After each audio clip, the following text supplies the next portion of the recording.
other side of the car. So, last time we were talking about the difficulties, or well, not difficulties, benefits of reading someone's thoughts before you see them, and how much validity that he had to give to. And sorry, sweating in his apartment. This time, I think I want to carry that conversation forward and close that for now. But see the first part of the video and comment, link, subscribe to all that stuff, because I do think it's really a good space to be in, to know your clients, but to not judge your clients. And I've been in this field long enough to know and see things that are a little disturbing in terms of people viewing clients a certain way and not giving them a fair shake and having prejudgment. And I know how difficult it can be to overcome that when someone sort of already has made their mind up about you and has some stigma or some slant against you based on whatever predisposition, as I've talked about. And as I've talked about in another thing, and hold on, sorry, I'm gonna grab this.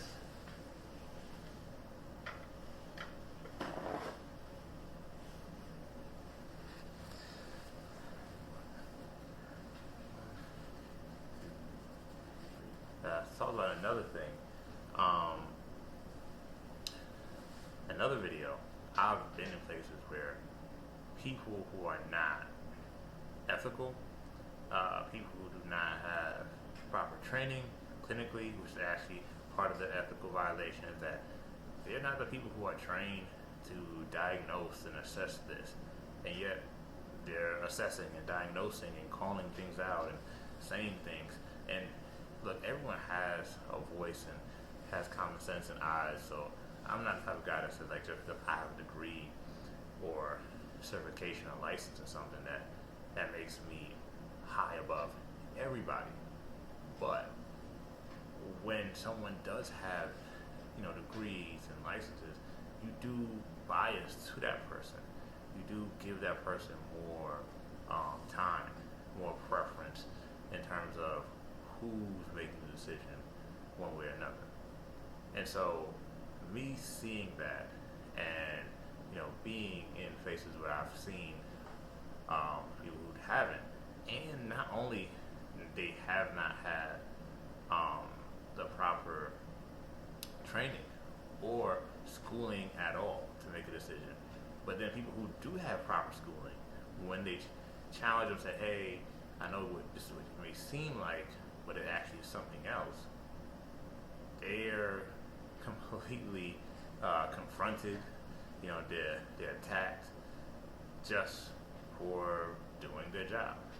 So in terms of making something that is like, assessment that's meaningful and having that just being trusted, I've unfortunately seen firsthand, and theoretically I kind of knew, I can get to that people lie and people may embellish a little more than what they really are, really can do. But I've gotten to the point where I see the diagnosis, I see the sheet, it gives me a hint, but I always look to verify it, because the amount of times and the things that could, I see something that looks one way and then I go something completely different with it has been a lot. And in those a lot of times, those are real people whose lives are going to go one way or next based on your decision. And I think that's the thing that's sort of lost, that people's lives depend on these things. As I said in the previous segment, even in a diagnosis that isn't a technically stigmatized diagnosis, I got confronted, and rightfully so. I mean, half right. And a person saying, hey man, this diagnosis is going to make me look a certain way. Yes, but it was the proper diagnosis, and and that doesn't completely save people if you have a follow-up after diagnosis. If you as a provider say, hey, this person is doing the right thing, and this person is trying his best, and the diagnosis is just something he's overcoming. People do judge people and are stigmatized, do stigmatize people in that way. But at the same time, it takes a lot to fully and blindly, to me, believe whatever I see. It's an implication. It gives me an idea. That's about it. I don't blindly believe anything, because even in places where they are more clinically sound, I've put people to the test. I've asked people, like I remember asking somebody what level of dementia it is a person has, which people will have 4 levels of dementia, right? And the mildest level, they can live out in the world like you and me. They may need like some assistance, they may need like a personal care aid, they may need some stuff to sort of pick up the pieces in the spaces where they sort of don't remember or don't have their full cognitive functioning, which in itself is complex. There's like 7 to 12 dimensions of cognitive functioning. But they're fine. And the person couldn't tell me. The person told me how severely they're feeling it, but he couldn't tell me literally what level they're at. So I think, that person's professional. So I think, verify, go through it yourself, do the work. It's ironic. I'm helping to tutor someone to a test now, and one of the things the test says is like, have your DSM right by your side, and I always do. And my DSM is this, which you guys can't see because it's recording. It's my phone. I have a digital DSM, and if I even feel like a touch of concern or doubt or question, I instantly pop it open, go to my DSM app, go through the symptoms. I'll do it right there with the patient. To verify that what I'm seeing is what I'm seeing. Because diagnosis is where it starts, and everything goes from there. So, it's sort of like if it's built on like a weak foundation or bad assessments, not necessarily lies, but like just untruths, everything is just sort of fall down from there. So I think when it comes to that's how I approach it, and that's how anybody else to approach it in terms of reading these sheets. And honestly, I'm gonna say something that's a little more opinionated, but it's just me. And this is someone that, especially as someone who literally worked in Department of Corrections, so I worked with inmates, people that have rap sheets. Unless it was literally necessary for treatment, meaning like there's something that brought up their rap sheet, I never looked at anyone's rap sheet at all. When you're in DOC, they teach you that the uniform they wear are color coded, and the color codes kind of imply the severity of the crime they have. And so you kind of already have an idea. But I'm not looking to judge a person. You know what I mean? Like, if anything, I let them tell me. So when I see in the outside world people looking to criminalize people, and not criminalize people in terms of like actually, putting them in jail, but to give them a stigma of a criminal. People that will look up criminal records without no basis, right? No, especially when we kind of already know, and there's been even more now to prove how, broken our justice system is and how racist our justice system is. It's a broken system. So therefore, there's going to be a ton of people who are falsely arrested, falsely charged, and didn't do anything at all. And I know that just theoretically, from, knowing about my history as a black man, but I know that just empirically from talking to people.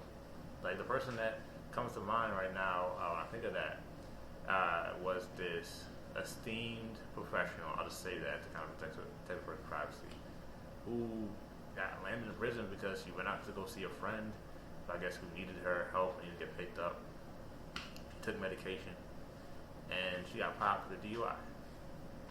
So it can happen to anybody. So, reduce the judgment, reduce the instant thinking you got it, and work through symptoms with a person, and realize that there are flaws in this system, and it's your job to do the best for the client, not the best for the system.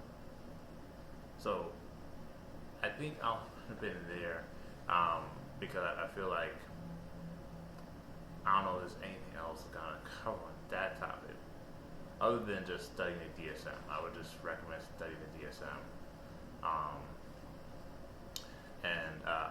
Read up on, I think it's called Section 42 or Part 42, something 42, and that's the extra protection that's given to substance use diagnoses when people sort of say they have them.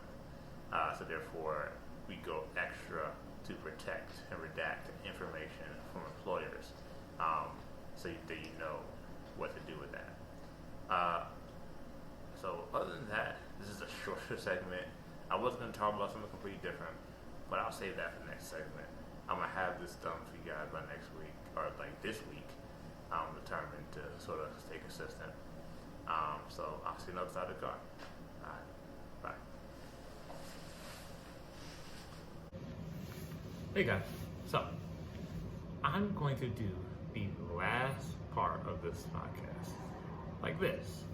This is the front camera. I usually do stuff on the back camera because the back camera is better than the front camera, but I want to be committed to actually getting this out, and because unfortunately I had a little muscle strain yesterday, I wasn't able to record. I was just recovering.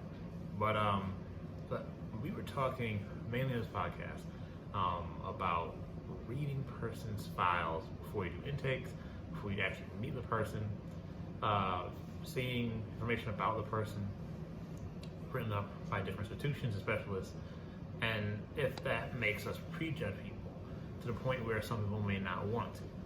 And we've covered that before. And this last final part is going to be really short because I actually have a section right on the back end of this. I want to talk about two things to wrap up. One thing I sort of mentioned is sort of the lack of clinical expertise among a lot of people who are either involved in making decisions or people who actually make decisions. And I've seen these things throughout my career in terms of being in different spaces and different institutions, places of work, where people who are not licensed or even, let's say, junior license, like an LMSW, make a lot of decisions about mental health that are very crucial to someone's well-being. And not only do they make those decisions on not being clinically, have expertise, having licensure or certification that sort of gives some idea that this person may have a full understanding of what they're doing. These assessments are honestly just taken many times, like with full confidence by another institution. So you'll have institution A that doesn't have someone that has good expertise. They'll make the assessment, and then they'll give it to institution B, and institution B will be like, instead of like, well, this comes from a place that might not be the most trustworthy, they'll just take it, and that's it. And then that diagnosis just follows that person during there. And I do it to a point, but I honestly will also question diagnosis that comes from somebody else, and I'll talk with a patient about it, which is also another thing I may have said in other sessions.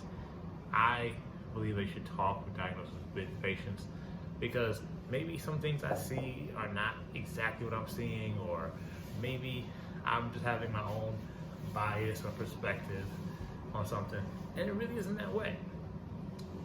And so Um, one thing I want to do is really preach that.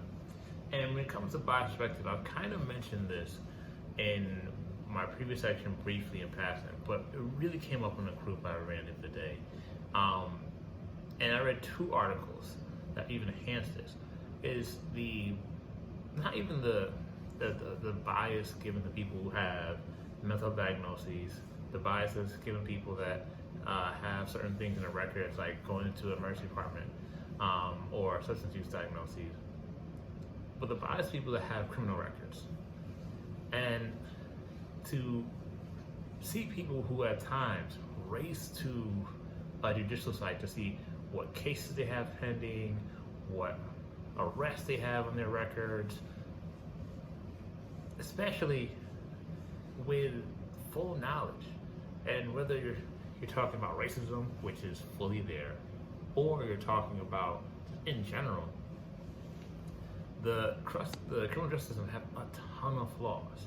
And so there's a lot of people, and someone that works in prison, I should know, there's a lot of people there that are decent people who just got caught up in the system. There's a lot of charges that are silly in nature. And honestly, there's a lot of charges that the person may not even be guilty of. They have plea deals, and they take deals just so they can get out on the outside world and be back with their families and get back to their regular life. And so all those things sort of come to a head when you have someone that may have a record, but honestly isn't the reflection of that record, isn't a criminal, isn't someone that is a danger to society or a danger to any other person. And especially with as much attention was given to last year, I hope more people are seeing past a charge to just judge somebody and to label somebody and put some type of instant, distant, because that judgment can transform things, right? It can transform to not being nice to somebody. It can transform to isolating and rejecting somebody. In terms of like having some type of a friendship or relationship. It can translate to people not getting jobs, which they need to live in this economy that not everyone is affluent or rich in. That heavy stigma can be there. And there's this website called the Marshall Report. Let me make sure I'm not messing that up. I think it's called actually Marshall Project. Let me see, Marshall, and this is how this last section is, y'all. I am doing it on the fly. Yep, not Marshall Report, Marshall Project, and it is an online periodical that's all about prison life. Everything is circling prison life. Some things that deal with police too, because that's sort of the entry into the prison system. And there are 2 articles in this subsection in the Marshall Report called Life Inside, which are basically testimonials from people that either they're formerly in prison or currently in prison, could be staff, could be inmates, one way or another. And one is about a gentleman who, generally speaking, had a good life and upstanding life, and seems like somewhat of a solvent life, in terms of not really being impoverished or struggling or anything of the nature like that. And his process of going into prison for a small charge for 90 days, and him appreciating the humanity of people, and how all these people that a lot of people would judge, he lived among them for basically 3 months, and saw how they were mistreated, saw how the standards were not what it needs to be in terms of following any codes, and saw how easily this could be anyone else. And there's another thing in Life Inside, which is on the Marshall Report, about the plea deal, about how a lot of people find themselves in horrible situations by taking a plea deal to leave and to get back out of prison. But then that charge follows them, and judgment then follows them. That can compound to try to make some negative assessment of this person as a whole, in general. That can lead to a lot of issues when they're trying to build solvency, trying to build affluence, trying to build and using that affluence to do things for their personal life, whether it be their friends, their families. There's a lot of depth in that. So I guess what we're saying in short, when you see a record, do due diligence to look further, because a person is more than a piece of paper. So that's the end of the podcast section. I'm glad I made it through this one. I'll try to make sure this is more consistent. Until next time, be easy, and I'll see you guys next time.